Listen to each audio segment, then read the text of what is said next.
કોઈ વૈશ્વિક સંસ્થાઓ પાસેથી ગ્રાન્ટ લેવા માટે આ સરકાર આ બધી તરકટો કરી રહી છે। જ્યાં સુધી ઇકોઝોન સદંતર નાબૂદ ન થાય ત્યાં સુધી કમાન્ડના બટન ઉપર આંગળી ના જવી જોઈએ કે કોઈ ખેડૂતને એના ખેતર જવાનો રસ્તો રિપેર કરવો છે તો એમનેમ નહીં કરી શકે, બોર કે કૂવો કરવો છે એમનેમ નહીં કરી શકે, એના જ ખેતરમાં નડતું કોઈ વૃક્ષ કાપવું છે એમનેમ નહીં કરી શકે, કોઈ નાનો લઘુ ઉદ્યોગ કરવો છે એમનેમ નહીં કરી શકે, એના માટે એને પહેલા વન વિભાગ પાસે પરમિશન લેવા। अरे हंगामा खड़ा करना हमारा कोई मकसद नहीं, हमारा मकसद तो है इकोज़ोन हटना चाहिए। ધાર્મિકભાઈ, જો હકીકતમાં સિંહને બચાવવો અને જંગલને બચાવવું હોય તો સરકારે શું કરવાની જરૂર છે? જો સિંહને બચાવવો હોય તો જંગલની અંદર સિંહ અંદર રહી શકે એવું એન્વાયરમેન્ટ ઊભું કરવાની જરૂર છે। નમસ્કાર મિત્રો, છેલ્લા ઘણા સમયથી, છેલ્લા ઘણા મહિનાથી એક મુદ્દો ચાલી રહ્યો છે, ઇકો સેન્સિટિવ ઝોનનો મુદ્દો। અને આ મુદ્દા સાથે આમ આદમી પાર્ટીના નેતાઓ છેલ્લા ઘણા સમયથી જોડાયેલા છે, પણ એક નામ જે ઉડીને આંખે વળગે છે, નામ છે પ્રવીણ રામ। આંદોલનમાંથી ગુજરાતમાં ઘણા નેતાઓ બહાર આવ્યા કે જે આંદોલનમાંથી બહાર આવ્યા, સંઘર્ષનો રસ્તો હતો શરૂઆતમાં, આજે કોઈ એક પોલિટિકલ પાર્ટીમાં સેટ થઈને બેઠા છે। તેમાંના એક છે પ્રવીણ રામ।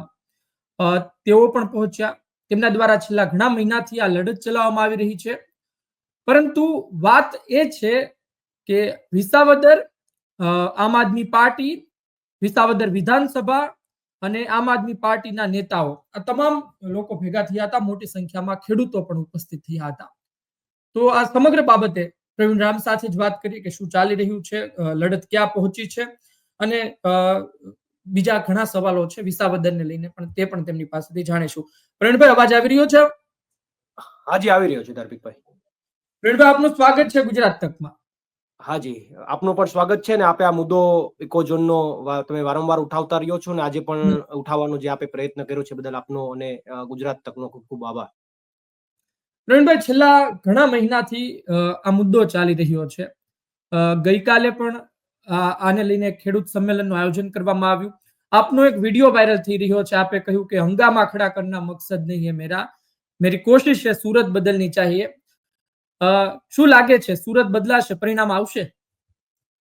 જો અત્યારે અમારા તરફથી અને ગીરના ખેડૂતો તરફથી એક જ પ્રયાસ છે કે ઇકોઝોન નાબૂદ થાય અને આ વિસ્તારની સુરત બદલાય। કારણ કે ગીરની આજુબાજુના ગામડાઓની અંદર જે વાસ્તવિક પરિસ્થિતિ છે એનાથી કદાચ સરકાર તો અજાણ ન હોઈ શકે પણ જાણી જોઈને આવું કરી રહી છે। કારણ કે અહીંયાના જે આજુબાજુના ગામના ખેડૂતો છે એમની રોજીરોટીનું માધ્યમ શું તો કે પશુપાલન અને ખેતી। તો ખેતીની વાત કરીએ તો ખેતીમાં અહીંયા જંગલમાં રહેતા વન્ય પ્રાણીઓ એટલે કે ભૂંડ હોય, સુવર હોય કે પહુડા હોય, હરણ હોય, એ કોઈ પણ ખેડૂતનો પાક થવા દેતા નથી। આવી પરિસ્થિતિમાં નુકસાની વેઠીને અહીંયાનો ખેડૂત જે કંઈ પણ મળે એ રોજીરોટી મેળવી રહ્યો છે ખેતીના માધ્યમથી। એમાં સરકાર ઇકોઝોન લાવવાની જરૂર નથી, સરકારે તો એક કાયદો એવો લાવવાની જરૂર છે કે કોઈ જંગલી પ્રાણીઓના કારણે કોઈ ખેડૂતને નુકસાન થાય તો એને પાક વીમો આપો, નુકસાની થાય છે નુકસાનીનું વળતર આપો, પણ એવું ક્યારેય પહેલ સરકારે નથી કરી। બીજી વાત, ખેડૂતોનો બીજો અહીંયા રોજગારી છે પશુપાલન। તો પશુપાલનની અંદર અહીંયા રહેતા સિંહ, અહીંયા રહેતા દીપડાઓ ગમે ત્યારે ગામમાં ચડી જાય છે, મારણ કરી નાખે છે, મારી નાખે છે, છતાં પણ અહીંયાનો ખેડૂત પીડાય છે, બોલતો નથી, એને પૈસા પણ કોઈ એવા મળતા નથી। લાખ લાખ, દોઢ લાખનું પ્રાણી મરી જાય છે, એની મિલકત જતી રહી છે, છતાં કોઈ બોલતો નથી। આવી પરિસ્થિતિમાં છેલ્લા આઝાદી સમયથી અત્યાર સુધી સિંહ અને વનને પ્રકૃતિને સાચવવા માટે મહત્વની ભૂમિકા કોની છે તો કે ગીરના લોકોની। એ વન્ય પ્રાણીઓ એને રંજાડે છે, એ સિંહ એના પ્રાણીઓને એની મિલકતને મારી નાખે છે, અહીંના અધિકારીઓ એને રંજાડે છે, અહીંના અધિકારીઓ ઢોર માર મારે છે લોકોને, છતાં પણ જંગલ અને સિંહને બચાવ્યું છે કોણે તો કે અહીંના સ્થાનિક લોકોએ। છતાં પણ એનો કંઈક બદલો અથવા એની કંઈક લાભ દેવાની જગ્યાએ સરકાર ઇકોઝોન લાવી અહીંના ખેડૂતોને વધારે પાયમાલ કરવા માંગે છે। એટલા માટે મેં ગઈકાલે કીધું હતું કે હંગામા ખડા કરના हमारा कोई मकसद नहीं, हमारा मकसद तो है सूरत बदलनी चाहिए અને हमारा मकसद तो है इकोझोन हटना चाहिए। જો પ્રવીણભાઈ, ગુજરાતની જનતાને છે ને ઘણું કન્ફ્યુઝન છે ઇકોઝોનને લઈને, કારણ કે તમે જોશો ને તો સૌરાષ્ટ્રના અમુક વિસ્તારોમાં મુદ્દો ચાલી રહ્યો છે, પરંતુ સૌરાષ્ટ્રની બહાર જશો તમે તો આ મુદ્દો એટલો બધો પણ નથી ચાલતો. હવે લોકોને એ પણ જાણવું છે કે ખરા અર્થમાં ઇકોઝોન છે શું અને ખેડૂતોને નુકસાન થઈ શકે તો કઈ રીતે થઈ શકે. જી, ઇકોઝોન જે સરકાર દ્વારા કાયદો જે લાગુ કરવામાં આવ્યો છે એમની અંદર જંગલની આજુબાજુ એક રક્ષિત ઝોન ઉભો કરવામાં આવે અને એ રક્ષિત ઝોનનો સરકાર એવું કહી રહી છે કે અમે વન અને સિંહને બચાવવા માટેનો આ રક્ષિત ઝોન ઉભો કરી રહ્યા છે, પણ વાસ્તવિક પરિસ્થિતિ એવી નથી. કોઈ વૈશ્વિક સંસ્થાઓ પાસેથી ગ્રાન્ટ લેવા માટે આ સરકાર આ બધી તરકટો કરી રહી છે, ચોકઠા ગોઠવી રહી છે. આર્થિક બાબત છે આખી. વૈશ્વિક સંસ્થાઓ પાસેથી એન્વાયરમેન્ટના નામે ગ્રાન્ટ લેવા માટે આખા તમામ ચોકઠાઓ ગોઠવાઈ રહ્યા છે. પણ મૂળ મુદ્દો એ છે, આપણને એમાં વાંધો નથી. ઓકે, કોઈ વૈશ્વિક સંસ્થા પાસેથી સરકાર ગ્રાન્ટ લે, અત્યાર સુધી ઘણું બધું આ દેશને દેવાદાર બનાવી દીધું છે, હજી વધારે દેવાદાર બનાવે, એ સરકારનો વિષય છે. પણ મહત્વનો વિષય એ છે કે ઇકોઝોન આવવાથી અહીંયાના ખેડૂતો 196 ગામના જે ખેડૂતો છે એની જે રોજિંદી પ્રક્રિયાઓ છે, રોજિંદી પ્રક્રિયાઓ એટલે કે એમના ખેતરના રસ્તાઓ બનાવવા, એમના જ ખેતરમાં કોઈ એને નડતું વૃક્ષ હોય એની ડાળી કાપવી અથવા એનું કટિંગ કરવું, એના જ ખેતરમાં એને બોર કે કૂવો કરવો, એના જ ખેતરમાં એને કોઈ ખેતી કરવી, આવી જે રોજિંદી 19 પ્રકારની ઘટનાઓ છે, આ તમામ 19 પ્રકારની ઘટનાઓ છે એ વન વિભાગના સીધા નિયંત્રણમાં જતી રહેશે. અને વન વિભાગના સીધા નિયંત્રણમાં જતી રહેશે તો એનો મતલબ એવો થાય કે કોઈ ખેડૂતને એના ખેતર જવાનો રસ્તો રિપેર કરવો છે તો એમનેમ નહીં કરી શકે, બોર કે કૂવો કરવો છે એમનેમ નહીં કરી શકે, એના જ ખેતરમાં નડતું કોઈ વૃક્ષ કાપવું છે એમનેમ નહીં કરી શકે, કોઈ નાનો લઘુ ઉદ્યોગ કરવો છે એમનેમ નહીં કરી શકે. એના માટે એને પેલા વન વિભાગ પાસે પરમિશન લેવા જવી પડશે. વન વિભાગ પરમિશન આપે તો એ કરી શકશે. ઓકે, વન વિભાગ એમ કહે છે કે અમે પરમિશન આપશું જ, પણ તમે જો પરમિશન આપવાના જ હોય તો એમાં તમારું નિયંત્રણ શું કામ રાખીને બેઠા છો? તમારે પરમિશન આપવાની જ હોય તો તમે નિયંત્રણ રાખીને શું કામ બેઠા છો? આમાં વાસ્તવિક પરિસ્થિતિ એ છે કે જ્યારે ખેડૂત વન વિભાગ પાસે પરમિશન લેવા જશે ત્યારે એને 5 ધક્કા ખવડાવવામાં આવશે. 5 ધક્કા પછી 2-5 હજાર રૂપિયા માંગવામાં આવશે અને પૈસા માંગી ખેડૂતને આર્થિક રીતે નુકસાન કરી અને પછી પરમિશનો આપશે. આ કાયમીની પ્રક્રિયા છે.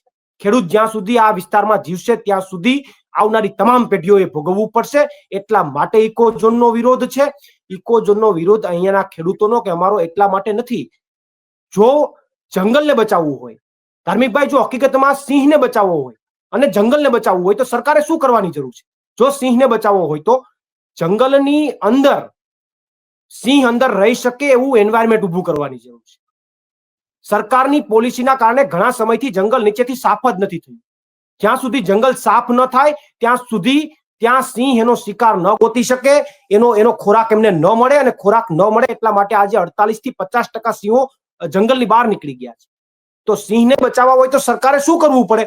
પેલા તો અંદર જંગલમાં એન્વાયરમેન્ટ ઊભું કરવું પડે. સિંહને બચાવવા હોય તો સરકારે શું કરવું પડે? આજુબાજુના જે લોકો છે, સ્થાનિક લોકો છે, એને સહકારની ભાવનામાં લેવા પડે. સિંહને બચાવવા હોય તો સરકારે શું કરવું પડે કે જે સિંહો બહાર નીકળ્યા છે કેમ ન નીકળે એના માટેના તમામ પ્રયત્નો કરવા પડે. પણ એવું સરકાર નથી કરતી. સરકાર શું કરી રહી છે કે અંદર જે લોકો રહેતા હતા, ગામડાઓ, જે નેસડાઓ કહેવાય, જંગલમાં જે નેસડાઓ હતા એને બહાર કાઢી નાખ્યા. બહાર કાઢી નાખ્યા તો શું થયું? જે એમનો સિંહ જે નેસડાઓની આજુબાજુ વસવાટ કરતા હતા, બીજું કુદરતનો નિયમ છે, સજીવ પાસે જ જાય. જે નેસડાઓ અંદર હતા, વસવાટ કરતા હતા, એને બહાર કાઢી નાખ્યા એટલે સિંહ પણ બહાર નીકળી ગયો ખોરાકની રાહમાં. ખોરાકની પાછળ એ પણ બહાર નીકળી ગયો. તો જો સિંહને બચાવવો હોય તો અંદરના જે નેસડાઓ છે ને ફરીથી વસવાટ કરવા પડે. આ તમામ ઘટનાઓ કરવી પડે, પણ સરકાર એ કરવા માટે રાજી નથી. એને તો ઇકો સેન્સિટિવ ઝોન લાવી અને ભ્રષ્ટાચાર કરવો છે, કરપ્શનો કરવા છે. પ્રવીણભાઈ, આખી ઘટના છે અને એટલા માટે વિરોધ થઈ રહ્યો છે. પ્રવીણભાઈ, આ ઇકો સેન્સિટિવ ઝોન જાહેર થયો એ પહેલા ત્યાંના ખેડૂતો સાથે વાત કરવામાં આવી હોય, તેમને વિશ્વાસમાં લેવામાં આવ્યા હોય, તેવું કઈ થયું હતું કે પછી એક ઝાટકે ઇકો સેન્સિટિવ ઝોન જાહેર થયો? ના, કોઈ પણ જાતની કોઈ પણ ગામની અંદર સિંગલ ઘટના ધાર્મિકભાઈ એવી નથી કે કોઈ ગામના ખેડૂતોને વિશ્વાસમાં લેવામાં આવ્યા હોય, કોઈ ગામના ખેડૂતોને પૂછવામાં આવ્યું હોય. આવી સિંગલ ઘટના કોઈ પણ ગામમાં નથી અને એટલા માટે તો આ વિરોધ થઈ રહ્યો છે. ગામ લોકોની અને આજુબાજુના લોકોની જો સહમતિ લઈને કરવામાં આવ્યું હોય તો લોકો થોડા વિરોધમાં નીકળે. કદાચ અમે ગમે એટલા બરાડા પાડીએ પણ લોકો થોડા વિરોધમાં નીકળે એમની જો સહમતિ હોય તો. સહમતિ વિના થયું છે એટલા માટે જ આ વિરોધ છે. જ્યારે તમે ખેડૂત સંમેલન કર્યું, આમ આદમી પાર્ટીએ સંમેલન કર્યું, આ પહેલા પણ રેલી કરવામાં આવી હતી, પબ્લિક આવી રહ્યું છે, હવે ગઈકાલની સભા સામે આવી, ગઈકાલના ભાષણ સામે આવ્યા, તો ગઈકાલની ભાષણમાં તો હર્ષદભાઈ રીબડિયાનો પણ ચહેરો સામે આવી રહ્યો છે. હર્ષદભાઈ રીબડિયા જ વ્યક્તિ છે કે જે આમ આદમી પાર્ટીની સામે લડ્યા હતા, હારી ગયા, ને આમ આદમી પાર્ટીના તે ભૂપતભાઈ પોતે વંડી ટપી ગયા. તો તમને શું લાગે છે? કારણ કે હવે સમાચાર પત્રો મેં ફરી રહ્યું છે કે હર્ષદભાઈ રીબડિયા આમ આદમી પાર્ટીમાં આવી રહ્યા છે, અથવા તો આમ આદમી પાર્ટી સાથે ધીરે ધીરે જોડાઈને આંદોલન કરી રહ્યા છે. લોકો સવાલ એ પણ કરી રહ્યા છે કે વિરોધ જ કરવો છે તો અલગ કેમ, સામી છાતીએ જોડાઈ જાવ. શું તમારું શું કેવું છે? પાર્ટી તરફથી શું છે વાત? જુઓ, કાલની સભા જે હતી એ ઇકોઝોન ના મુદ્દાને લઈને સભા હતી, અને ઇકોઝોન ના મુદ્દાને લઈને સભાની અંદર અમે તમામ લોકોને આમંત્રિત અને તમામ લોકો માટે ખુલ્લું મંચ રાખ્યું હતું કે ભલે અમે આમ આદમી પાર્ટીના નેતાઓની આખું આયોજન કરતા હોઈએ અથવા લડત લડતા હોઈએ, પણ જે લોકો જે કોઈ પણ પક્ષમાં હોય એમને એવું લાગતું હોય કે ઇકોઝોન નાબૂદ થવો જોઈએ તો આવકારીએ છે, આવો. અને એ મુદ્દાને લઈને જે લોકો ત્યાં મંચ ઉપર આવ્યા એ તમામને હું આવકારું છું, તમામ પક્ષના સાથીઓને આવકારું છું. પણ માનનીય હર્ષદભાઈ હોય, એમને પણ આવીને જે કંઈ પણ વાત કરી અથવા ખેડૂતોની મુદ્દે જે ચર્ચા કરી એમને પણ અમે આવકારીએ છીએ. પણ હર્ષદભાઈને પણ અમારા તરફથી તો અમારી તો માગણી છે કે આપ સરકારની સામે પડ્યા જ છો, ખેડૂતો માટે સરકારની સામે બાત ભીડી જ છે, તો પછી અંદર રહીને શું કામ લડવું જોઈએ? ખુલીને બહાર આવો અને આવો. અમે તો આવકારીએ છીએ. આપણે બધા સાથે મળીને લડત લડીએ, ખેડૂતો માટે લડત લડીએ. રાજકીય ભવિષ્ય શું, પોલિટિકલી ભવિષ્ય શું, એ તો પછીનો પ્રશ્ન છે, તો લોકો નક્કી કરશે. પણ જો લડવું જ હોય તો ભાજપને તિલાંજલિ આપી અને આવો ખુલીને લડીએ, એ માટે અમે આમંત્રણ પાઠવીએ છીએ. પ્રવીણભાઈ પોતે ત્યાં હતા, ગોપાલ ઇટાલિયા હતા. ગોપાલભાઈ દ્વારા પણ નિવેદન આપવામાં આવ્યું છે કે હર્ષદભાઈ રીબડિયાને લઈને અને વિસાવદરની પેટા ચૂંટણીને, કે ભાઈ વિસાવદરની પેટા ચૂંટણી આટલા સમયથી અટકેલી છે, કોર્ટમાં છે મામલો. વિસાવદરમાં શું તૈયારી ચાલી રહી છે આમ આદમી પાર્ટીની? તમે જુઓ તો છેલ્લે જે પેટા ચૂંટણી ગઈ, વાવ વિધાનસભાની પેટા ચૂંટણી, સમગ્ર ગુજરાતમાં તેની ચર્ચા થઈ. હવે હમણાં નજીકમાં સ્થાનિક સ્વરાજ્યની ચૂંટણી છે, પણ લોકોને જ છે કે વિસાવદરમાં શું થશે?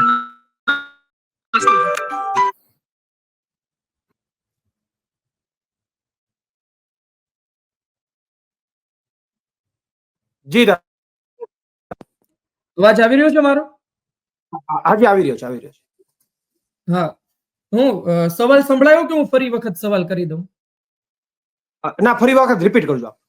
હા, વાત એ હતી કે તમે જુઓ પ્રવીણભાઈ કે ભૂતકાળમાં વાવ વિધાનસભાની પેટા ચૂંટણી ગઈ, સમગ્ર ગુજરાતમાં ચર્ચાની. હવે ગુજરાતમાં એ સવાલ છે કે વિસાવદરમાં પેટા ચૂંટણી થશે કે નહીં, કે પછી 2027 સુધી આ પ્રકારે ખેંચવામાં જ આવશે. હર્ષદભાઈનો પણ અમે થોડા સમય પહેલા સંપર્ક કર્યો હતો. તેમણે કહ્યું કે ના, મારી તરફથી તો બધું ક્લિયર છે, આ મામલો હવે કોર્ટમાં છે.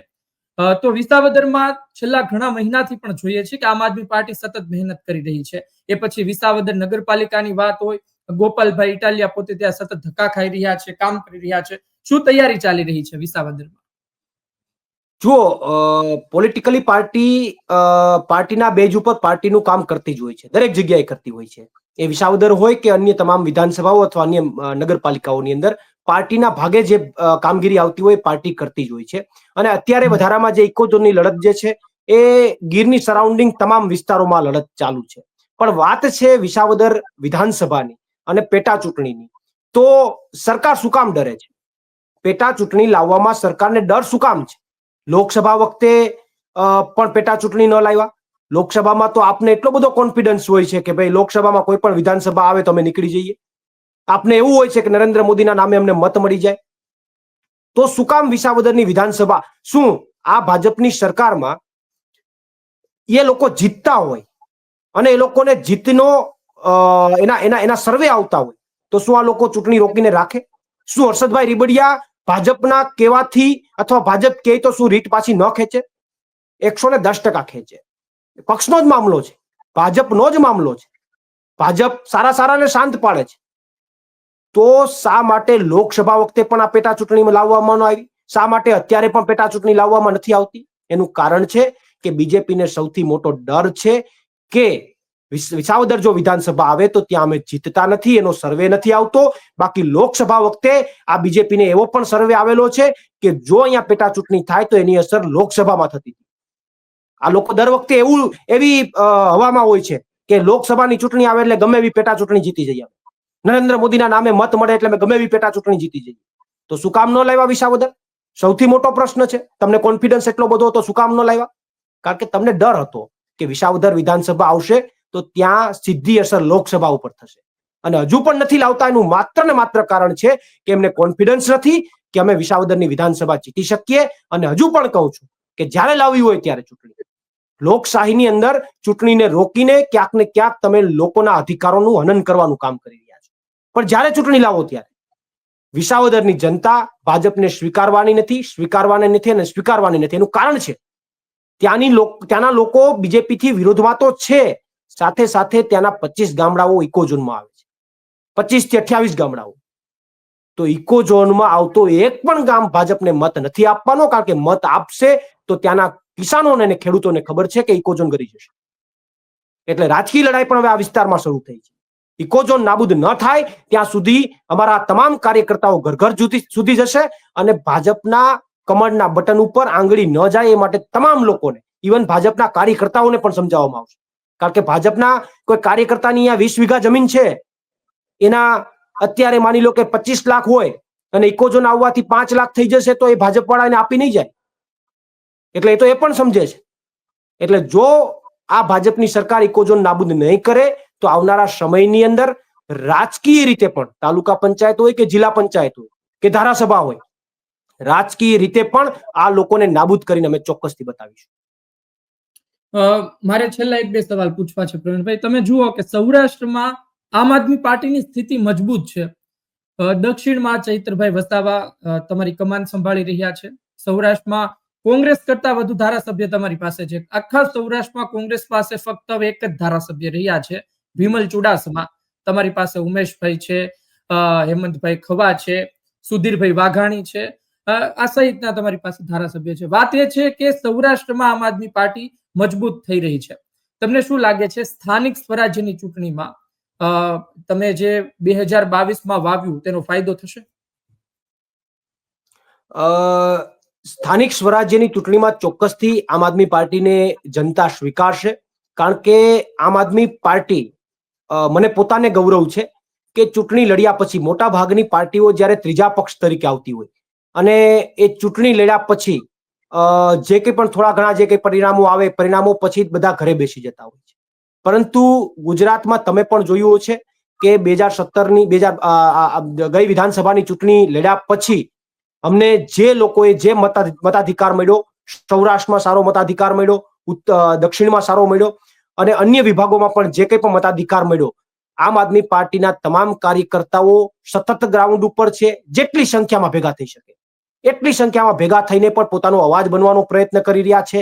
સૌરાષ્ટ્રની વાત કરીએ તો ખેડૂતોના મુદ્દાઓ હોય, ઇકો ઝોનના મુદ્દાઓ હોય, સતત અમે ગ્રાઉન્ડ ઉપર છે, સતત લડી રહ્યા છે, સતત લોકોનો અવાજ બની રહ્યા છે. દક્ષિણમાં વાત હોય તો ચેતરભાઈ સતત ત્યાંના લોકોનો અવાજ બની રહ્યા છે. જ્યારે અમે લોકોની પીડા અને બહાર પાડવાનો અને એનો એક અવાજ બનવાનો પ્રયત્ન કરી રહ્યા છે, ત્યારે ચોક્કસથી ગુજરાતની જનતા આવનારી ચૂંટણીઓમાં આમ આદમી પાર્ટીને ચોક્કસથી સ્વીકારવાની છે. કારણ કે લડત કઈ રીતે લડવી અને લોકોમાં એક વિશ્વાસ ઉભો થયો છે કે કદાચ આમ આદમી પાર્ટી અત્યારે સત્તામાં નથી, ભલે સત્તામાં ન હોય, પણ આમ આદમી પાર્ટી એટલું તો ચોક્કસથી આપણે વિશ્વાસ છે કે આપણે જરૂર પડશે તો રૂમાલ પાથરીને આંદોલનમાં બેસી જશે, અમારો અવાજ ઉઠાવશે. એટલો વિશ્વાસ ગુજરાતની જનતાને થયો છે ને એટલે ચોક્કસથી આવનારી તમામ ચૂંટણીઓમાં આમ આદમી પાર્ટીને લોકો મત આપી અને સ્વીકારશે. મારે છેલ્લો સવાલ એ પૂછવો છે પ્રવીણભાઈ કે વાવ વિધાનસભાની પેટા ચૂંટણીમાં આપણે જોયું કે કોંગ્રેસના ગુલાબસિંહ રાજપૂત મેદાને હતા. આમ આદમી પાર્ટીએ સપોર્ટ આપી દીધો હતો, સમર્થન જાહેર કરી દીધું હતું અંતિમ દિવસોમાં. ને તે સમયે વાત થતી હતી કે હજુ વિસાવદરની પેટા ચૂંટણી બાકી છે. આમ આદમી પાર્ટીએ કોંગ્રેસને વાવમાં સમર્થન આપ્યું છે, તો કોંગ્રેસ વિસાવદરમાં તેને સમર્થન જાહેર કરી દેશે. અને 2022માં પણ જે પરિસ્થિતિ સર્જાણી તે પછી કોંગ્રેસ ને આમ આદમી પાર્ટી પણ વિચારે છે કે એકબીજાના મત ના તૂટે. તમને શું લાગે? અત્યારના હું આ સવાલ પૂછીશ, તમે કહેશો કે એ તો સમય આવે ત્યારે પાર્ટી નક્કી કરશે, પણ અત્યારના શું પરિસ્થિતિ છે? કોંગ્રેસનો સાથ તમને શું લાગે વિસાવદરમાં રહેશે? જુઓ, પોલિટિકલી ગણિત તમને પણ ખબર છે અને મને પણ ખબર છે કે એ તો તમે જે વાત કરી પહેલાથી તમે જે જવાબ આપ્યો એ જ અનુસંધાનમાં સત્ય વાત એ છે કે એ સમય અનુસાર અને કેન્દ્રની નેતૃત્વ જે છે એ જે નક્કી કરતો હોય એના આધારે નક્કી થતું હોય. પરંતુ અત્યારે તો અમે પણ વિપક્ષમાં છે, કોંગ્રેસ એની રીતે વિપક્ષની ભૂમિકા ભજવી રહી છે. અમે અમારા લેવલથી જે પ્રયત્નો થઈ રહ્યા છે, પ્રયત્નો અમે કરી રહ્યા છે, એમાં અમે જ્યાં જરૂર પડે ત્યાં કોંગ્રેસને તમામ લોકોને સાથે રાખી અને એનું સમર્થન, એનો સાથ અને સહયોગ પણ માંગી રહ્યા છે. વાવની અંદર તમે જેમ કીધું એમ અમે સામે ચાલીને કોંગ્રેસને સમર્થન આપ્યું, તો અમે આશા અને અપેક્ષા રાખી શકીએ કે વિસાવદર અને અન્ય જ્યાં અમે મજબૂત છીએ ત્યાં કોંગ્રેસ અમને ચોક્કસથી સમર્થન આપશે. કારણ કે અમારે એની પાસેથી ઉઘરાણું કરવાનું રહ્યું છે. વાવની અંદર અમે સમર્થન આપ્યું છે એટલે અમારે તો ઉઘરાણું બાકી રહ્યું છે. એટલે અમને ચોક્કસથી વિશ્વાસ છે કે આવનારા સમયની અંદર અમને ચોક્કસથી ત્યાં સમર્થન આપશે. જી પ્રવીણભાઈ, આપ અમારી સાથે જોડાયા. હવે જોઈએ કે જે મૂળ લડત છે આપની એ ક્યાં પહોંચે છે અને ખરા અર્થમાં સફળ જાય છે કે નહીં. આપ અમારી સાથે જોડાયા બદલ ખૂબ ખૂબ આભાર. ધન્યવાદ. ચોક્કસ ધાર્મિકભાઈ, આપનો પણ ખૂબ ખૂબ આભાર. તો આ હતા પ્રવીણ રામ. તેમના દ્વારા ઇકો સેન્સિટિવ ઝોન મુદ્દે વાત કરવામાં આવી. ખેડૂતો શા માટે ભેગા થઈ રહ્યા છે, શા માટે બોલી રહ્યા છે અને શા માટે વિરોધ છે તે તેમણે સમજાવ્યું. આ ઇકો સેન્સિટિવ ઝોનનો મુદ્દો છેલ્લા લાંબા સમયથી ચાલી રહ્યો છે. ખબર નથી આનું નિરાકરણ ક્યારે આવશે અને નિરાકરણ આવશે કે નહીં. કારણ કે આ પ્રકારના નિયમોમાં ફેરબદલ કરવી એ પણ મોટી વાત હોય છે. આંદોલન થતા હોય છે ને ખૂબ મોટા આંદોલન થાય, તેના પડઘા પડે ત્યારે તો આમાં પરિવર્તન આવતું હોય છે. જોઈએ આમ આદમી પાર્ટી પ્રવીણ રામનું આંદોલન કેટલું સફળ જાય છે. વિસાવદરની પેટા ચૂંટણી ચર્ચાઈ ચૂકી છે. હવે વિસાવદરની પેટા ચૂંટણી થોડા સમયમાં, થોડા મહિનાઓમાં આવે છે કે નહીં તેના પર પણ નજર રહેશે. ગુજરાત તક જોતા રહો. વિસાવદર પેટા ચૂંટણી, ઇકો સેન્સિટિવ ઝોન મુદ્દે સમાચાર આપની સુધી પહોંચાડતા રહીશું. મને આપશો રજા. આ ચર્ચા, આ વાત પસંદ આવી હોય તો આને લાઈક કરજો, વિડીયોને શેર કરજો. ફરી મળીશું આ જ પ્રકારની ચર્ચા સાથે. મને આપશો રજા. નમસ્કાર.